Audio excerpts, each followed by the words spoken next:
Hello, everyone. It's Dr. Brian, and today I'm here with Michelle Motyka, the owner of 27 Houses in downtown Grayslake. This is the brains behind what my current office looks like, and today she's here to help us with a little bit of interior design tips since we're all stuck in our homes. How are you doing today, Michelle? I'm great. How are you? Thanks for having me. Of course, of course. So just as some starter, so most people are in a small space, similar to what we're in right now. So how would you help them get started on changing the way it looks?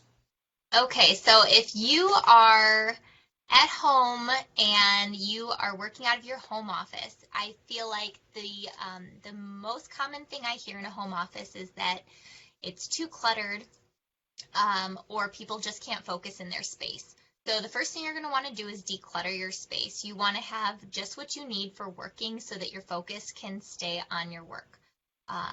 Once you've decluttered, if you are doing Zoom meetings or phone meetings or anything like that, the next thing you want to do is make sure whatever is behind you looks professional.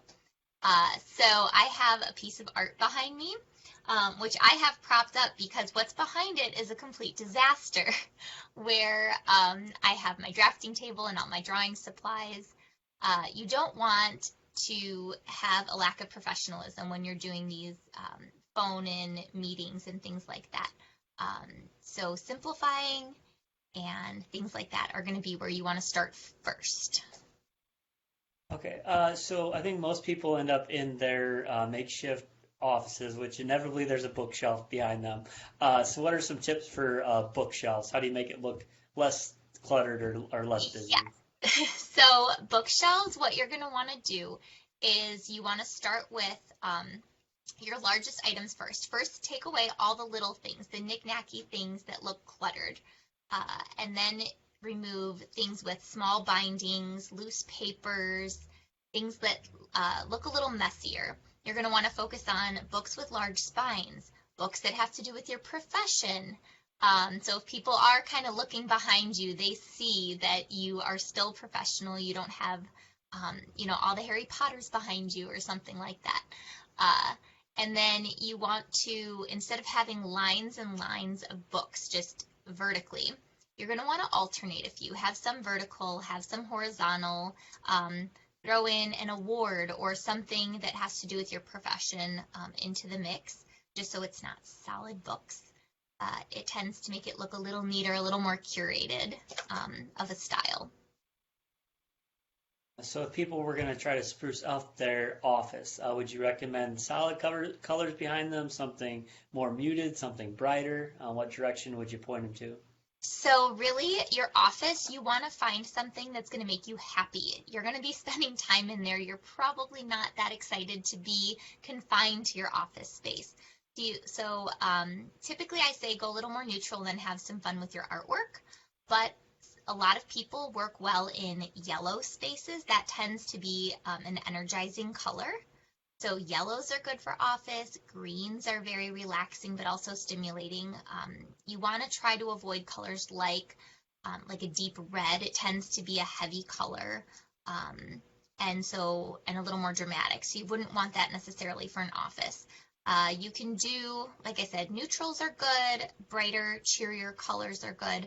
I wouldn't get into too much pattern, like I said, except for the artwork, like this piece I have behind me. Just gives a nice little pop, but it's not so distracting that you are going to be focused only on that. Uh, I guess positioning wise, how far back would you want something like that from the camera? Or doesn't it matter as long if you're trying to hide something? Like this is probably about 2.5 feet behind me. If you go too much further back, it'll give a little more depth. It just depends on the size of your office. If you're working from your kitchen table, use this trick. Prop up a giant piece of art or some sort of backdrop so that people aren't seeing your family running around and cooking or things like that. It works for that makeshift office if you don't have a dedicated home office. So pick your biggest piece of art you have in your house and figure out a way to prop it up. On that note, are there any interior design tricks to help with the sound, with the acoustics, with people trying to use mics off their laptops? Yes, so acoustics, you're going to want to bring in like your best acoustical trick if you're in a kitchen or something. Stack some pillows up, drape some fabrics around you. That's going to help with the echoing and the acoustics and things like that. Especially if you have wood floors, you want to kind of muffle all the background noise as much as possible. So yes, fabrics, pillows, pile them up kind of around where your computer screen is. Make a little tunnel for yourself.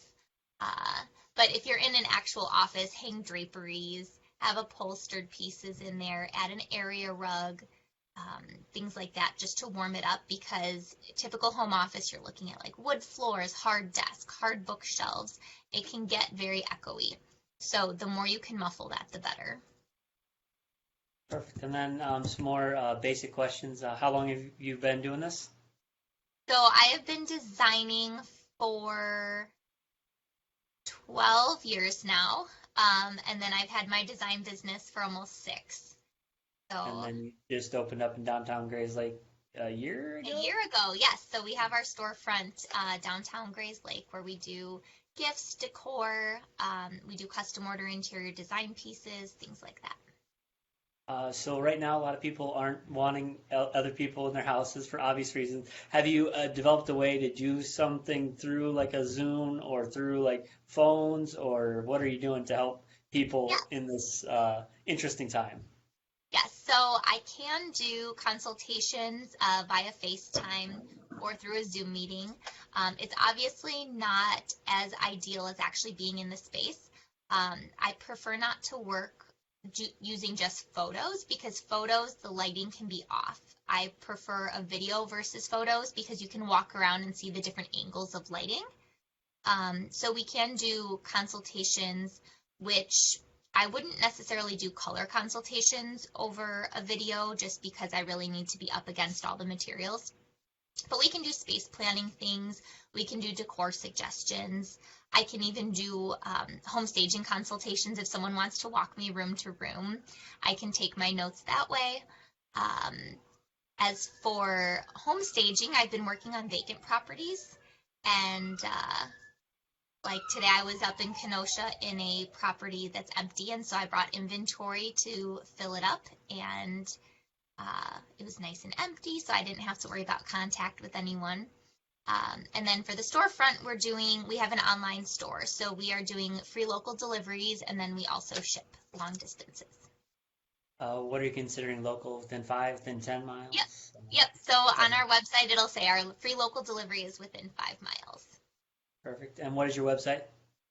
It's 27houses.com.